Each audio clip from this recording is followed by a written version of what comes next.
난 거지 같은 집에 시집 안 가! 혼담이 들어왔습니다. 양반과 외아들이라 했지만 집안이 너무 가난하다는 이유로 첫째 딸은 단칼에 거절했습니다.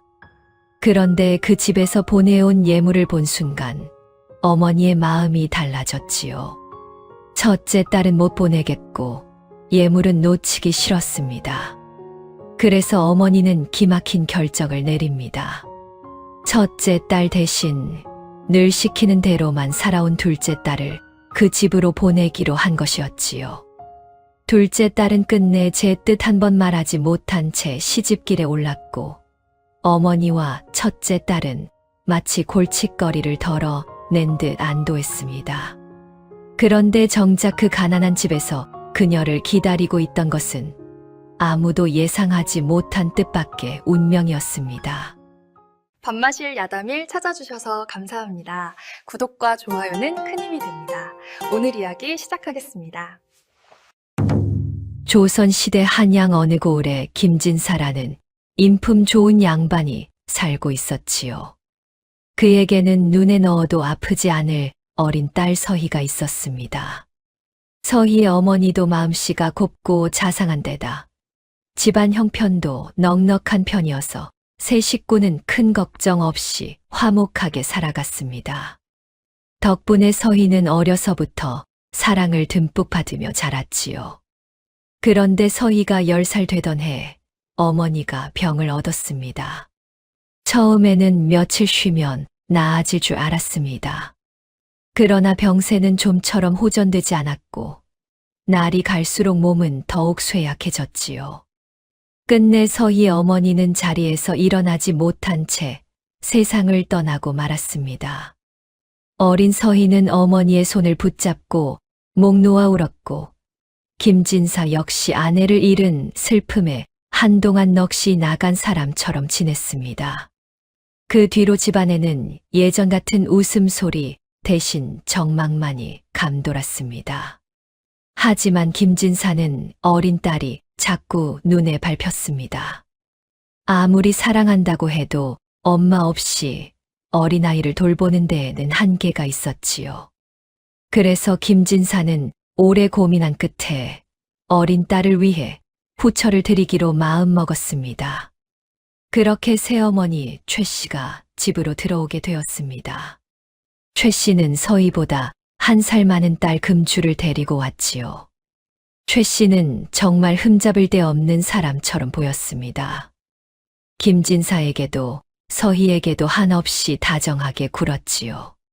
추운 날이면 서희의 차가운 손을 꼭 잡아주었고 밥상에 마주 앉으면 반찬도 하나하나 직접 챙겨주었습니다.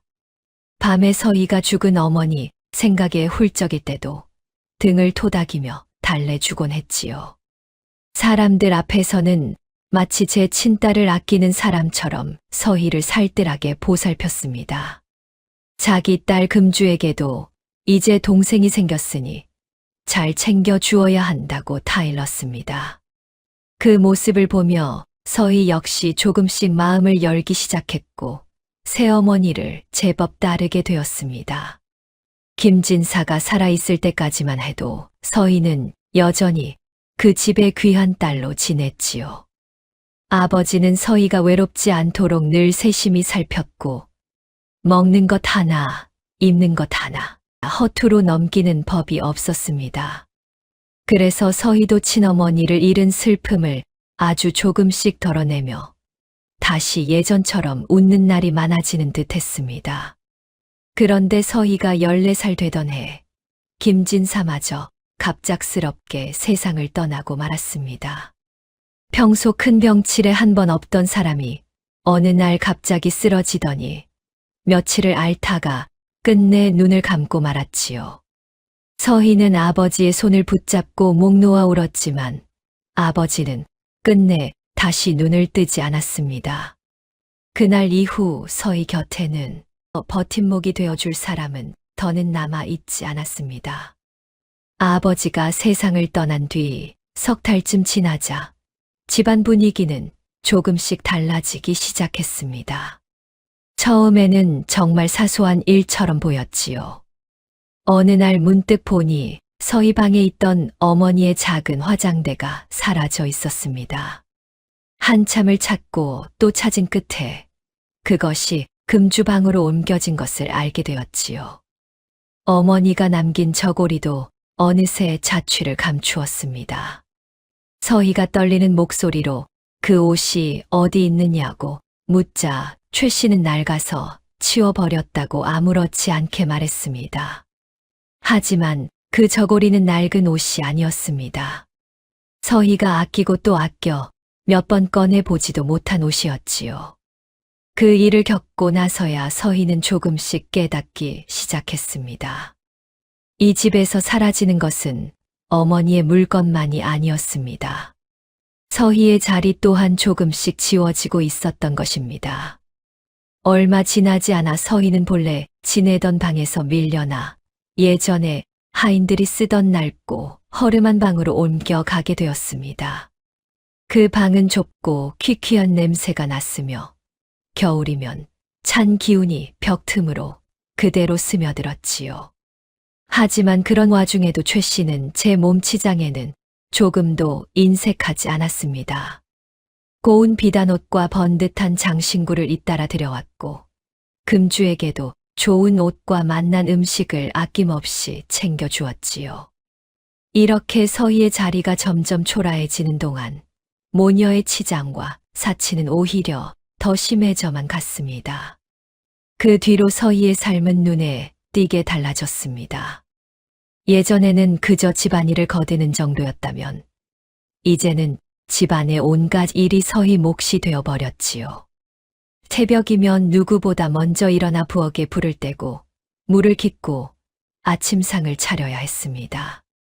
금주방에 새순물을 떠다 놓는 일도 서희 몫이었고 밥상이 끝나면 상을 치우고 설거지까지 해야 했지요. 낮에는 빨래를 하고 마당을 쓸고 장독대를 닦다가 저녁이 되면 다시 부엌으로 들어가 밥을 지었습니다. 하루 종일 일만 했지만 수고했다는 말 한마디 건네는 사람은 없었습니다. 그 사이 금주의 삶은 서희의 처지와 점점 더 멀어졌습니다. 금주는 고운 비단 저고리를 입고 느긋하게 늦잠을 즐겼지만 서희는 해가 뜨기도 전에 찬물에 손을 담가야 했지요. 금주가 따뜻한 방 안에 앉아 머리를 곱게 빗고 있을 때 서희는 부엌 아궁이 앞에 쪼그려 앉아 연기를 들이마시며 밥을 지었습니다. 한 지붕 아래 함께 살고는 있었으나 두 사람의 삶은 이미 너무도 달라져 있었습니다. 어느 겨울 새벽, 서희가 우물에서 물을 길어 오다가 그만 물동이를 떨어뜨리고 말았지요. 손이 너무 얼어 감각이 둔해진 탓에 힘을 제대로 주지 못했던 것입니다. 물동이는 마당에 떨어져 산산이 깨졌고 애써 길어온 물도 그대로 흙바닥에 흘러버렸습니다.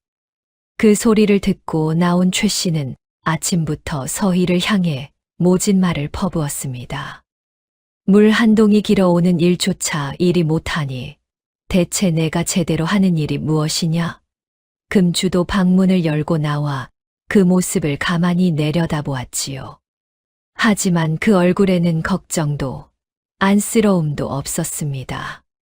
서희는 아무 말도 하지 못한 채 차가운 마당에 무릎을 꿇고 깨진 조각들을 하나씩 주워 담았습니다. 손끝은 이미 얼어 감각조차 희미했지만 마음은 그보다 더 차갑게 식어갔지요. 아버지가 살아 계실 때만 해도 분명 이 집의 귀한 딸이었던 자신이 이제는 누구 하나 감싸주지 않는 집안일꾼처럼 살아가고 있다는 사실이 너무도 서러웠습니다. 그런 날들이 이어지던 어느 날이었습니다. 서희는 부엌 아궁이 앞에 쪼그려 앉아 불을 떼고 있었지요. 그날따라 잠깐 짬이 나자 서희는 품 안에 숨겨두었던 낡은 서책 한 권을 조심스레 꺼내 들었습니다.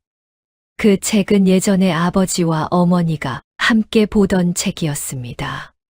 서책을 들여다보고 있노라면 아버지의 목소리가 들리는 듯했고 어머니의 손길도 바로 곁에 머무는 것만 같았지요. 그래서 서희에게 그 서책은 무엇보다 소중한 물건이었습니다. 그런데 바로 그때 금주가 부엌으로 들이닥쳤습니다. 금주는 얼굴을 잔뜩 구긴 채 서희를 보자마자 날카로운 목소리로 소리쳤지요. 오늘 내 방 청소했지. 장신구 하나가 없어졌어. 당장 찾아내. 서희는 깜짝 놀라 자리에서 일어나며 아니라고, 자신은 본 적도 없다고 떨리는 목소리로 말했습니다. 하지만 금주는 그런 말 따위는 들으려 하지 않았지요. 오히려 서희 손에 들린 서책을 보더니 눈살부터 찌푸렸습니다. 내가 지금 한가롭게 책이나 보고 있을 때야? 그 말이 끝나기가 무섭게 금주는 서희 손에서 서책을 획 빼앗았습니다. 서희는 다급히 손을 뻗으며 안 된다고, 그것만은 안 된다고 매달렸지만 금주는 들은 척도 하지 않았지요. 그리고는 망설임도 없이 그 서책을 활활 타오르는 아궁이 속으로 던져버렸습니다. 서책은 불길에 닿자마자 가장자리부터 금세 검게 다 들어가기 시작했습니다. 서희는 너무 놀라 비명도 제대로 지르지 못한 채 그 자리에 얼어붙고 말았지요. 이내 정신을 차리고 아궁이 앞으로 달려들었지만 이미 불길은 종이를 집어삼키고 있었습니다. 누렇게 바랜 책장은 순식간에 검은 재로 변해갔고 그 안에 남아있던 지난날의 흔적도 함께 사라지고 있었습니다. 그날 밤 서희는 오래도록 잠들지 못했습니다. 불에 타 버린 것은 낡은 서책 한 권만이 아니었지요. 그 책장을 넘길 때마다 떠오르던 부모님의 목소리와 웃음, 그리고 그 시절의 따뜻한 기억마저도 함께 재가 되어 흩어진 것만 같았습니다. 서희는 이불을 뒤집어 쓴 채 소리 없이 울었습니다. 이제는 부모님과 이어져 있던 마지막 추억마저도 제 손으로 붙잡을 수 없게 되었다는 사실이 너무도 서러웠기 때문입니다. 그렇게 고된 시간들이 흘렀습니다. 서희는 어느새 22이 되었고 금주는 23이 되었지요. 그러나 세월이 흐른다고 해서 서희의 처지가 나아지는 일은 없었습니다. 오히려 최 씨의 구박은 해가 갈수록 더 심해졌고 금주 또한 이제는 서희를 같은 집안 식구로 여기지 않았습니다. 서희는 같은 집에 살면서도 점점 더 자기 자리를 잃어갔습니다. 그리고 바로 그 무렵이었지요. 서희는 어렴풋이 느끼기 시작했습니다. 지금까지 겪어온 서름도 견디기 힘들었지만 정작 더 무서운 일은 아직 닥치지도 않았다는 것을 말입니다. 세월이 흐를수록 최 씨와 금주의 씀씀이는 걷잡을 수 없이 커져갔습니다. 금주는 철마다 새 옷을 지어 입어야 했고 최 씨는 이웃 부인들 앞에서 체면을 세우느라 값비싼 물건을 자꾸만 사들였지요. 장에 나가면 귀한 비단을 끊어오고 은으로 만든 놀이개를 들였으며 손님이라도 찾아오면 있는 것 없는 것을 다 끌어내어 상을 차렸습니다. 겉으로 보기에는 여전히 넉넉한 양반집 같았지만 집안 살림은 날이 갈수록 기울어 가고 있었습니다. 김진사가 살아있을 때 모아둔 재산이 제법 있었지요. 그러나 그 재산이 해마다 줄어드는 것을 아는 사람은 이 집에서 서희뿐이었습니다. 곳간에 쌀이 얼마나 남았는지, 광에 포목이 얼마나 쌓여 있는지 서희는 날마다 드나들며 제 눈으로 보고 있었으니까요. 반면 최 씨와 금주는 쓰는 데만 익숙했을 뿐 남은 것이 얼마인지 헤아려 볼 생각조차 하지 않았습니다. 금주는 입만 열면 혼처 이야기를 늘어놓았습니다. 23이 되도록 시집을 가지 못한 것도 제 탓이 아니라 눈에 차는 자리가 없어서라고 여겼지요. 어느 집에서 혼담이 들어와도 금주 마음에 드는 데가 없었습니다. 이 집은 세간이 변변치 않다 하고 저 집은 사는 고을이 너무 궁벽하다 하고 또 다른 집은 시어머니가 까다로울 것 같다 하며 번번이 물리쳤지요. 최 씨 또한 친딸이 귀하다며 늘 금주 편만 들었습니다. 그러면서도 서희의 혼사는 입에 올리지도 않았습니다. 서희가 22이면 진작 혼처를 알아볼 나이였지만 최 씨는 그럴 마음이 조금도 없었습니다. 서희를 시집 보내고 나면 이 집안의 온갖 허드렛 일을 누가 맡겠습니까? 밥 짓고 빨래하고 물 깃는 일을 도맡아 할 사람이 사라지니 최 씨로서는 서희를 내보낼 까닭이 없었던 것입니다. 서희는 그런 사정을 짐작하고도 아무 말 하지 않았습니다. 무슨 말을 한들 달라질 것이 없다는 사실을 이미 알고 있었으니까요. 그저 날마다 주어진 일을 하고 시키는 대로 살아갈 뿐이었습니다. 새벽에 일어나 밥을 짓고 치우고 빨래하고 또다시 밥을 짓고 상을 물리는 날들이 끝도 없이 되풀이되었지요. 그 삶이 언제 끝날지, 정말 끝나는 날이 오기는 할지 서희는 아예 생각하지 않으려 했습니다. 그럼에도 서희는 사람의 도리를 잃지 않았습니다.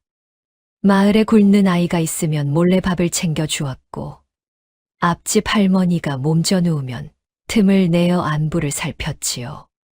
모두 최 씨 몰래 해야 하는 일이었습니다. 들키면 일에 꾸지람이 돌아왔지만 서희는 그 일을 멈추지 않았습니다. 사람이 사람을 돕는 것은 마땅한 일이라고 어머니가 살아 계실 적부터 늘 들으며 배워온 까닭이었습니다. 어느 날 저녁 서희가 부엌에서 설거지를 하고 있는데 마루 쪽에서 최 씨와 금주가 이야기를 나누는 소리가 들려왔습니다. 먼저 금주가 불만 섞인 목소리로 투덜거렸지요. 어머니, 이번에 들어온 혼담도 영 시원치 않아요. 그 집 논이 몇 마직이나 된다고요. 그러자 최 씨가 한숨을 내쉬며 말했습니다. 그래도 양반과 아들이니 다시 생각해 보거라. 하지만 금주는 곧장 퉁명스럽게 받아쳤습니다. 싫어요. 그 집은 동생들도 많다면서요. 저는 그런데 안 가요. 서희는 그 말을 들으며 말없이 그릇만 닦았습니다.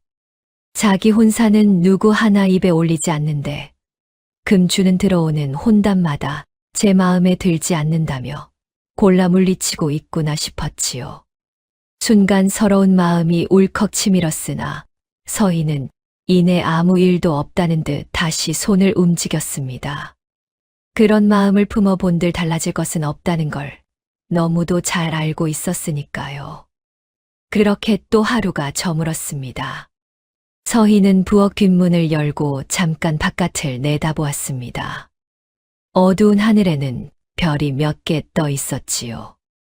어머니가 살아 계실 적에는 저 별을 함께 올려다보며 이런저런 이야기를 나누곤 했는데 이제는 별을 보아도 그 마음을 나눌 사람이 없었습니다. 그해 늦가을 뜻밖의 혼담이 들어왔습니다. 이웃 고을에 사는 이씨 성을 가진 양반가에서 중매쟁이를 보내온 것이었지요. 중매쟁이 말에 따르면 그 집은 어머니와 아들 단둘이 사는 집이었습니다. 아버지는 일찍 세상을 떠났고 홀어머니가 아들 하나를 키워왔다고 했지요. 아들 이름은 이현이었고 나이는 25이었습니다. 최 씨는 처음 그 말을 들었을 때 귀가 솔깃했습니다. 양반가 외아들이라면 혼처로 아주 나쁘지는 않다고 여겼지요. 그런데 중매쟁이 이야기를 더 들어보니 그 집 형편이 몹시 어려웠습니다. 노는 몇 마직이 되지 않았고 집도 허름했으며 하인 하나 둘 형이 안 되는 살림이었지요. 중매쟁이는 그래도 아들이 글 공부를 열심히 하니 앞날이 있을 거라고 거듭 말했지만 최 씨 귀에는 그저 가난하다는 말만 남았습니다. 최 씨가 금주를 불러 이 이야기를 꺼냈지요. 금주는 듣자마자 얼굴을 찌푸렸습니다. 그런 집에는 못 가요. 어머니, 저더러 그런 궁한 살림을 하라는 말씀이세요? 금주는 질색하며 싫다고 했습니다. 하인도 없이 시어머니를 모시고 살림까지 해야 한다니 생각만 해도 끔찍하다고 했지요. 최 씨도 금주 말이 맞다고 여겼습니다. 귀하게 키운 딸을 그런 집에 보낼 수는 없었으니까요. 그런데 며칠 뒤 중매쟁이가 다시 찾아왔습니다. 이번에는 빈손이 아니었지요. 이현의 어머니가 며느리를 맞으려고 몇 해에 걸쳐 모은 돈을 예단으로 보내온 것이었습니다. 비단 몇 필과 은자 몇 냥이 보자기에 곱게 쌓여 있었지요. 넉넉지 못한 살림에 이만큼을 모으려면 얼마나 아끼고 또 아꼈을지 보지 않아도 짐작할 만한 정성이었습니다. 최 씨는 그 보자기를 풀어보는 순간 눈빛이 달라졌습니다. 머릿속으로 셈이 빠르게 돌아가기 시작했지요. 금주는 저런 집에 못 간다고 했으니 본래라면 이 혼담은 물리쳐야 했습니다. 그런데 그렇게 되면 이 예단도 도로 내주어야 했지요. 최 씨는 그게 못내 아까웠습니다. 그때 최 씨 머릿속에 한 가지 생각이 떠올랐습니다. 금주 대신 서희를 보내면 되는 일이었습니다. 그렇게 하면 예단은 그대로 챙길 수 있었고 가난한 집이니 혼수를 거창하게 마련해 줄 필요도 없었지요. 입 하나 덜어내면서 손에 쥘 것은 챙길 수 있으니 최 씨로서는 마다할 까닭이 없었습니다. 최 씨는 금주에게 이 이야기를 꺼냈고 금주는 코웃음을 쳤습니다. 잘 됐네요. 서희가 가면 되겠네. 그렇게 일이 정해졌습니다. 정작 서희 마음을 묻는 사람은 아무도 없었지요. 며칠 뒤 최 씨가 서희를 불렀습니다. 서희가 마루 아래 조용히 서자 최 씨가 느릿느릿 입을 열었습니다. 서희야, 너도 이제 시집갈 나이가 되었구나. 이웃 고을에 혼처가 하나 들어왔는데 양반가 외아들이라 하니 내가 가면 좋겠구나.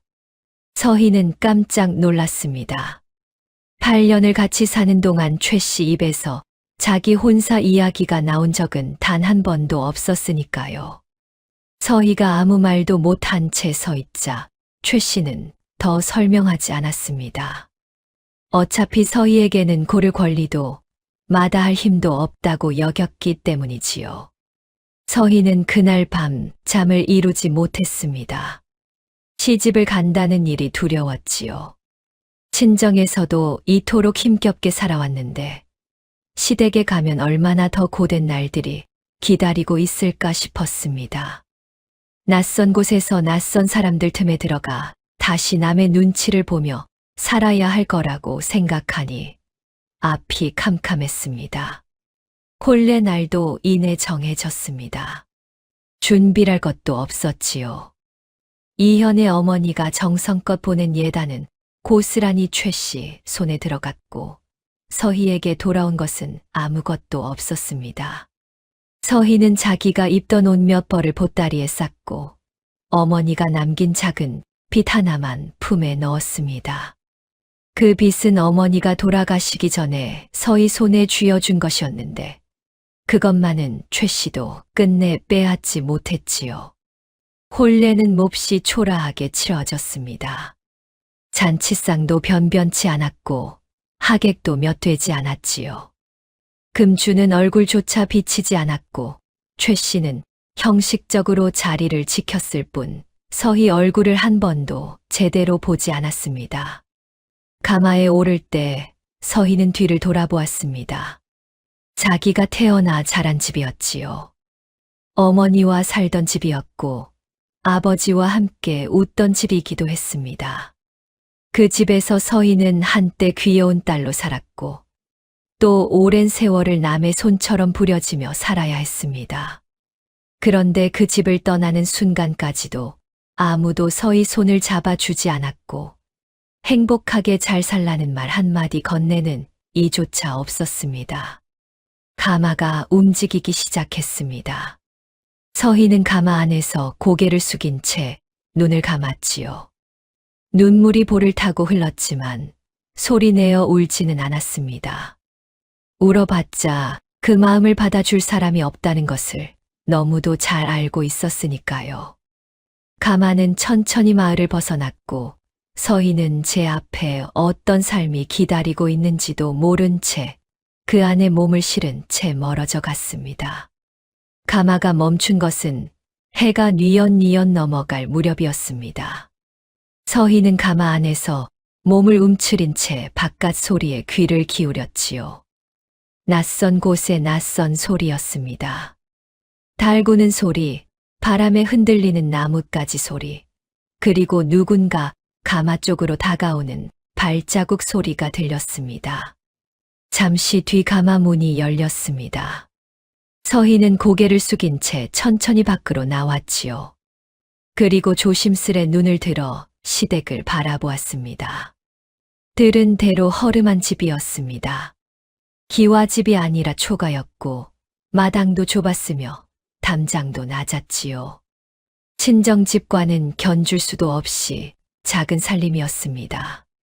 서희는 속으로 생각했습니다. 여기서는 또 얼마나 고된 날들을 살아야 할까? 시어머니는 얼마나 모진 사람일까? 낯선 남편은 또 어떤 사람일까? 그런데 마당에 서 있던 사람이 서희를 보며 환하게 웃었습니다. 머리가 하얗게 센 여인이었지요. 이현의 어머니였습니다. 그 여인은 서희에게 가까이 다가와 두 손을 감싸주며 말했습니다. 오느라 고생했구나. 먼 길 오느라 힘들었지. 서희는 그 자리에서 순간 굳어버렸습니다. 언제 마지막으로 이런 말을 들어보았는지조차 선뜻 떠오르지 않았지요. 대답을 해야 하는데 목이 메어 아무 말도 나오지 않았습니다. 시어머니는 그런 서희를 재촉하지 않고 조용히 안으로 이끌었습니다. 방은 작았지만 깔끔하게 정돈되어 있었지요. 이불은 가지런히 개어져 있었고 작은 상 위에는 물 한 그릇이 놓여 있었습니다. 시어머니가 다정한 목소리로 말했습니다. 먼 길 왔으니 일단 좀 쉬어라. 저녁은 내가 차릴 테니 아무 걱정 말고. 서희는 또 한 번 멈칫했습니다. 친정에서는 늘 자기가 밥을 차리는 쪽이었지. 누가 자신을 위해 밥상을 준비해 준 적은 없었으니까요. 서희가 조심스럽게 입을 열었습니다. 아닙니다. 제가 하겠습니다. 그러자 시어머니가 고개를 저었습니다. 오늘은 내가 손님이다. 시집 온 첫날부터 일을 시켜서야 되겠느냐. 오늘은 푹 쉬어라. 서희는 그 말이 몹시 낯설었습니다. 손님이라니요. 서희는 살아오면서 어디에서도 손님 대접을 받아본 적이 없었습니다. 친정에서는 오래전부터 식구라기보다 일꾼처럼 살아왔고 시댁에 와서도 마찬가지일 거라 여겼지요. 그런데 이 사람은 다짜고짜 일을 시키기는커녕 쉬라고 말하고 있었습니다. 잠시 뒤 저녁상이 들어왔습니다. 차는 소박했습니다. 나물 몇 가지와 된장찌개, 그리고 밥 한 그릇이 전부였지요. 그런데 서희는 제 앞에 놓인 밥그릇을 보는 순간 가슴이 뜨거워졌습니다. 친정에서는 늘 최 씨와 금주가 먼저 먹고 난 뒤 부엌 한쪽에서 식은 밥을 대충 밀어 넣곤 했습니다. 따뜻한 밥을 제 몫으로 받아본 것이 언제인지 기억도 나지 않았지요. 그런데 지금 이 작은 상 위에는 분명 서희 몫에 따뜻한 밥이 놓여 있었습니다. 시어머니가 말했습니다. 많이 먹어라. 가마를 오래 타서 배가 고플 테니. 서희는 고개를 숙인 채 숟가락을 들었습니다. 밥을 한 숟가락 떠서 입에 넣는 순간 눈물이 쏟아질 것만 같았지요. 모진 말을 듣고도 참았던 눈물이 어찌하여 이런 따뜻한 마 앞에서는 자꾸만 차오르는지 스스로도 알 수 없었습니다. 서희는 애써 눈물을 삼키며 조용히 밥을 먹었습니다. 먹고 난 뒤 서희는 문틈으로 바깥마당을 잠깐 내다보았습니다. 사랑채 쪽에서 희미한 불빛이 새어 나오고 있었지요. 아마 그곳에 남편들 사람이 있을 터였습니다. 서희는 아직 이현의 얼굴을 제대로 보지 못했습니다. 혼례 때 잠시 마주치기는 했으나 줄곧 고개를 숙이고 있었으니 얼굴을 올려다볼 겨를도 없었지요.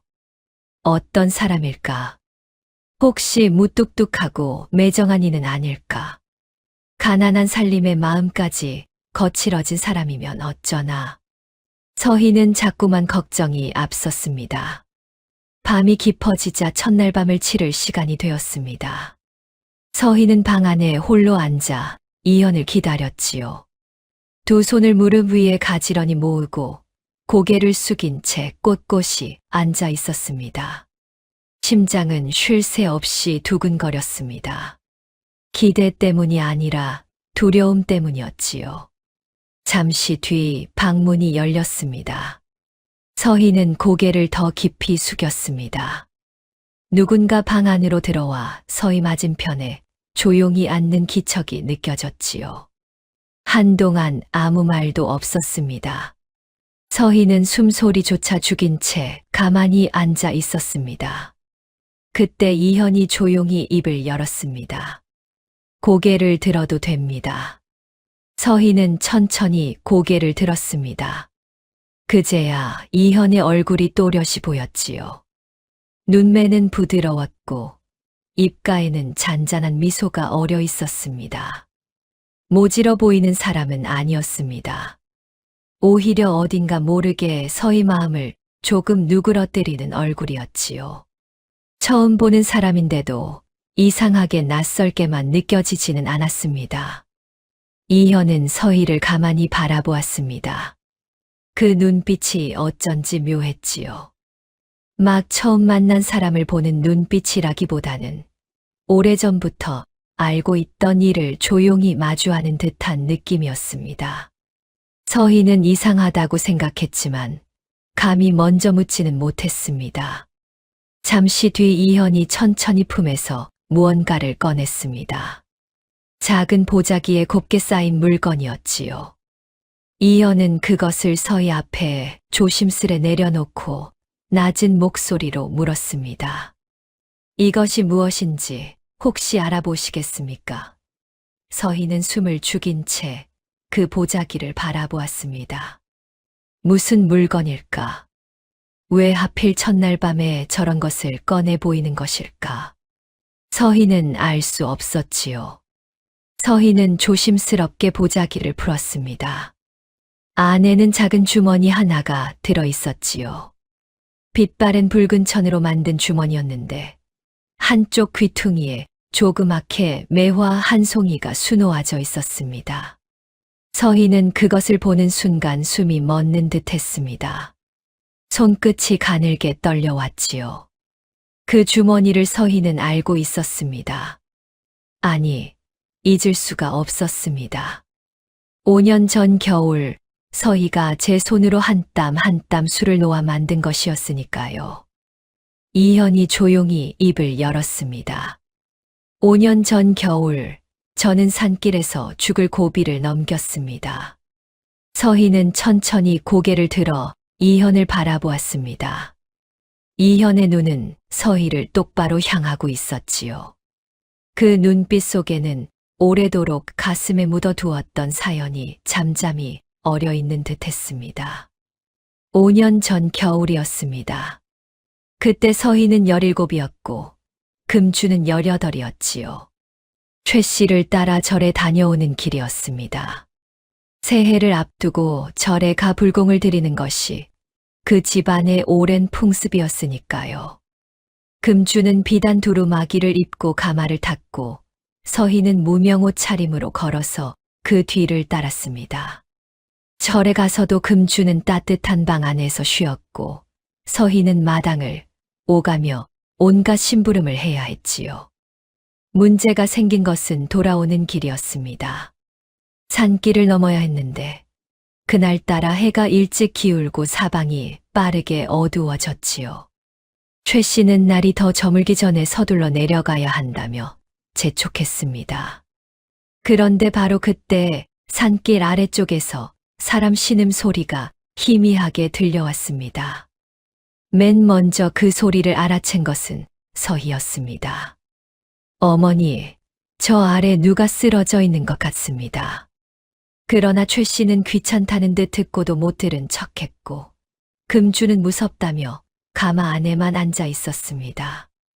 그런 건 신경 쓰지 말고 어서 가요. 최 씨와 금주는 그대로 발길을 재촉했습니다. 하지만 서희는 차마 그냥 지나칠 수가 없었습니다.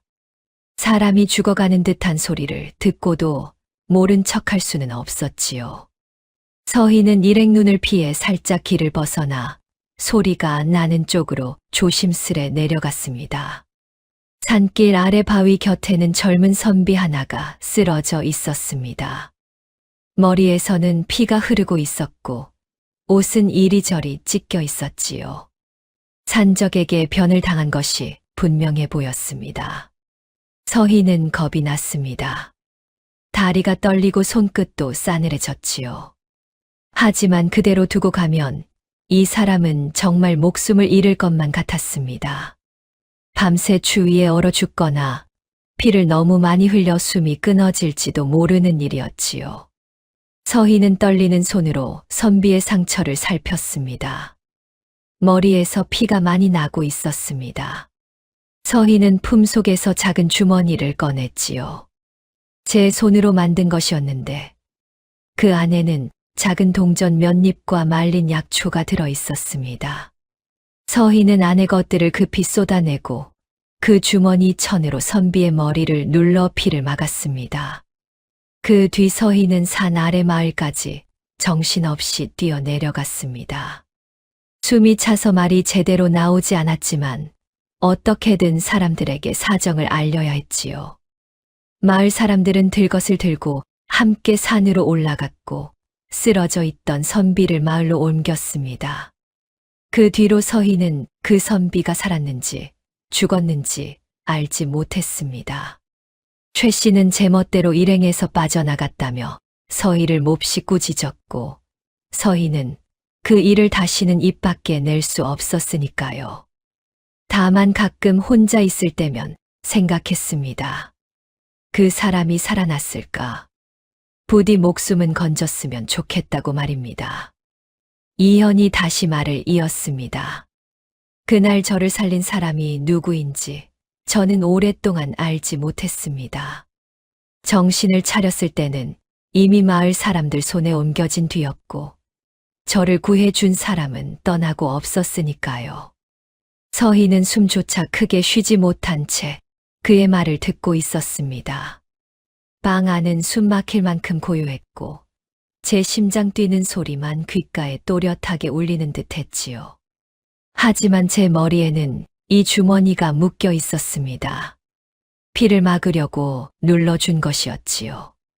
저는 이 주머니를 5년 동안 간직했습니다. 언젠가 이 사람을 꼭 찾아 은혜를 갚겠다고 마음먹으면서요. 이현이 서희를 바라보았습니다. 그래서 수소문을 했습니다. 그날 절에서 내려오던 사람들이 누구였는지, 그 가운데 젊은 여인이 있었는지 하나하나 알아보았습니다. 오랜 시간이 걸렸지만 마침내 알게 되었습니다. 그 사람이 바로 당신이라는 것을요. 서희는 말을 잃었습니다. 입술은 떨렸지만 아무 소리도 나오지 않았지요. 이현이 다시 조용히 말했습니다. 저는 당신을 찾기 위해 혼담을 넣었습니다. 살림은 넉넉하지 못하고 내세울 것도 많지 않습니다. 하지만 당신을 소중히 여기며 살아가겠다는 마음만은 누구에게도 뒤지지 않습니다. 그제야 서희의 눈에서 눈물이 흘러내렸습니다. 소리 없이 흐르는 눈물이었지요.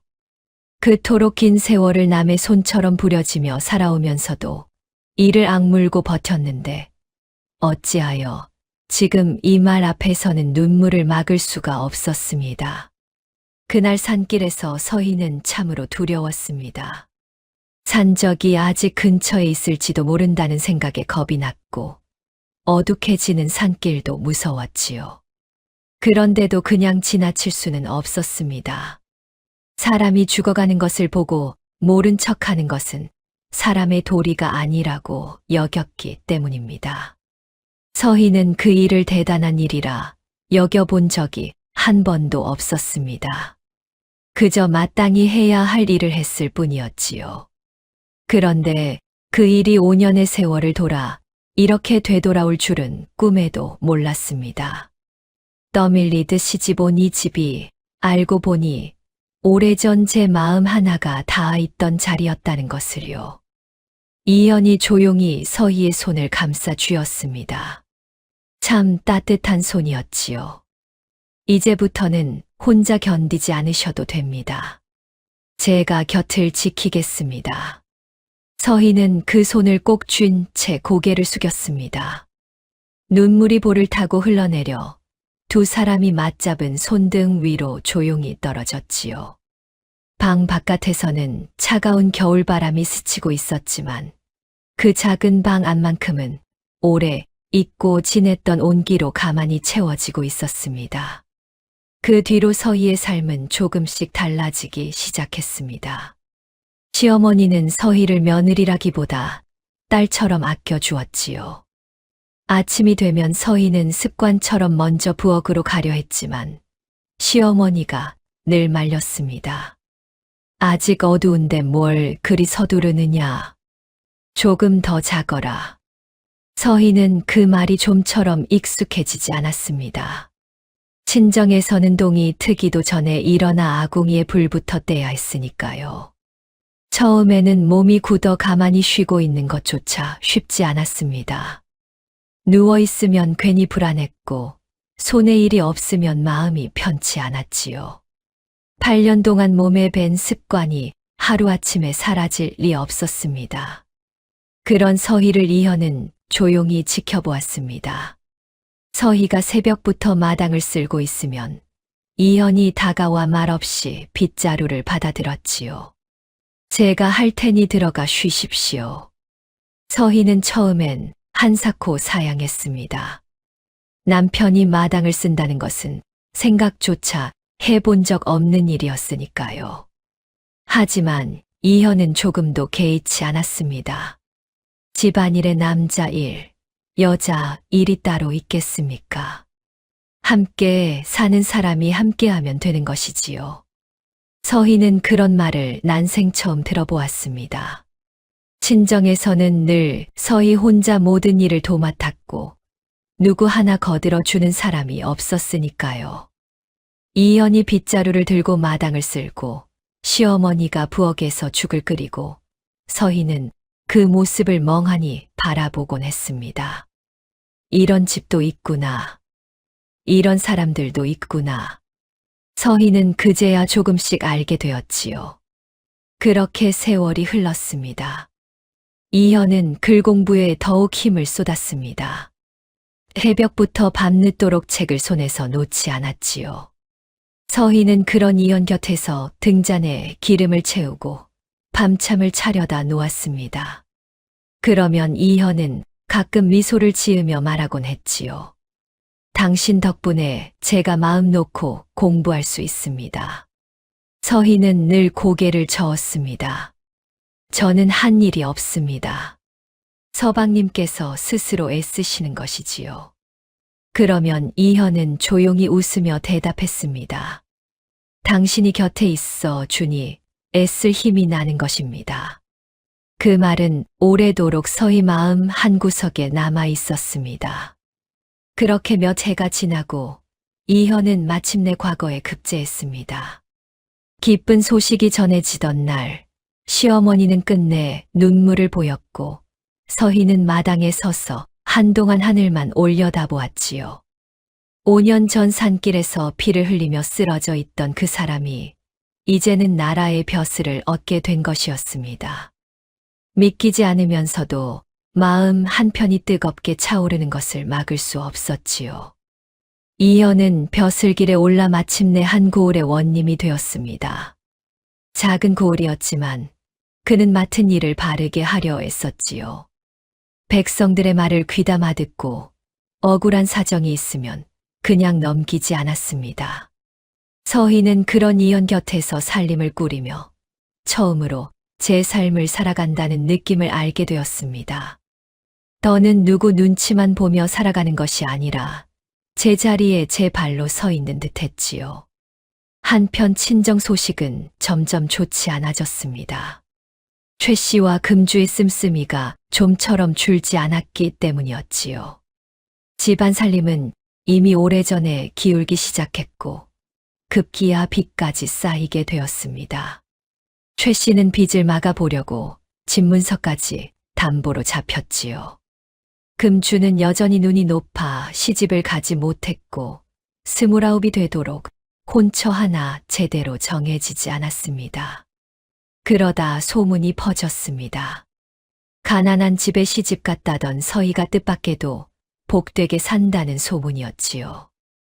남편은 과거에 급제의 원님이 되었고 시어머니와도 정답게 지내며 부부 금슬 또한 좋다는 이야기가 이웃고을까지 번졌습니다. 최 씨는 그 말을 듣고 마음이 편치 않았습니다. 제 손으로 밀어보낸 서희는 편안히 자리를 잡았는데 그토록 귀하게 키운 금주는 여전히 제 혼사도 정하지 못하고 있었으니 속이 쓰릴 수밖에 없었지요.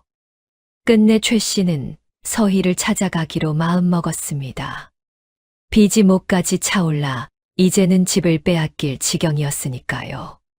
서희에게 가면 어떻게든 도움을 받을 수 있으리라 여겼지요. 원님의 부인이 되었으니 돈 몇 푼쯤은 손에 쥐고 있을 것이라 짐작한 것입니다.